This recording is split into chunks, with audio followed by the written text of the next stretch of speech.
And joining us now to break it all down, what this means, RT correspondent Sara Montes de Oca.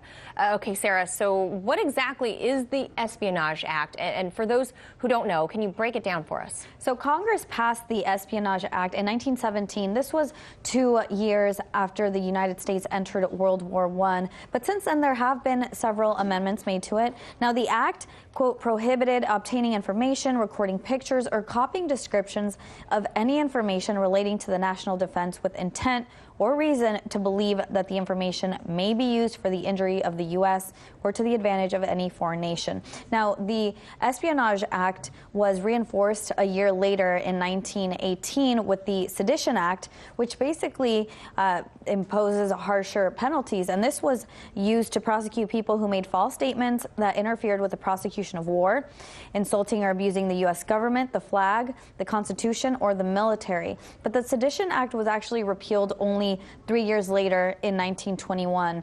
And in the early 1900s, it was mainly used against people who spoke out against the war, against World War I, and radicals, and mostly socialists. Socialists in particular. Now, Julian Assange, though, we don't know what his political leaning actually is, but he is a native to Australia. He would be the first non-native to be charged with espionage, is that right? That's right, Manila. So this is where it's important to note one of the amendments that was made to this act in 1961, where it would be applied universally, whereas before it was only applied to people committing crimes in the United States. In 1961, that changed. And this really then raises questions about the First Amendment. And I also want to point out that in 1919, a former congressman, Victor Berger of Milwaukee, was convicted of violating that Espionage Act for being a socialist. 2 years later, his conviction was overturned in 1921, and he was able to go back and welcome back into the chamber, and he practiced again. He was a congressman, served from 1923 to 1929. So just all was forgotten. He back to business as usual on the Hill? It was, even though he had won some popular vote, they really bashed him, and he got a lot of criticism because he was a socialist. He was the first socialist congressman. Wow, openly socialist. Openly socialist. So have there been any other similar cases to Assange then in the past? Well, we heard Polly say that there have been several, mostly tied to government officials, the most recent ones, Edward Snowden and Chelsea Manning. But this is the first journalist, which really makes us question the First Amendment. Legal scholars say that this is huge on First Amendment. Journalists, independent people are really voicing their concern because the journalists especially cover a lot of national security concerns. So what does this say? Is this going to then bar these journalists from doing their jobs? I mean, as journalists, aren't we supposed to ask questions? Aren't we supposed to expose the truth? But the Justice Department, the head of the Justice Department, actually didn't explain the charges against Assange.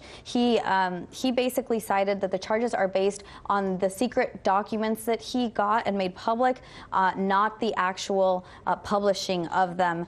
But former CIA analyst whistleblower John Kiriakou spoke to RT earlier today, and let's take a listen to what he said. I think that they're going to try to make an example of Julian. He's been charged in the Eastern District of Virginia, and his judge was also my judge, and Ed Snowden's judge, and Jeffrey Sterling's judge, who reserves every national security case for herself. She's a hanging judge. She will not give him a fair trial. It will be impossible for Julian to receive a fair trial in the Eastern District of Virginia.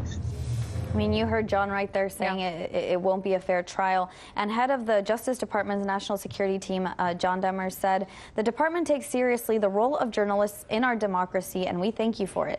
It is not and has never been the department's policy to target them for reporting." So again, journalists or not, he's saying it's the fact that he exposed public names and exposed them to danger is what they're arguing. Yeah, it doesn't sound like it's going to be an easy road for Julian based on what John Kiriakou said with this particular judge. So we will see how this unfolds. Sara Montes de Oca, thank you so much for filing that report. Thank you, Manila.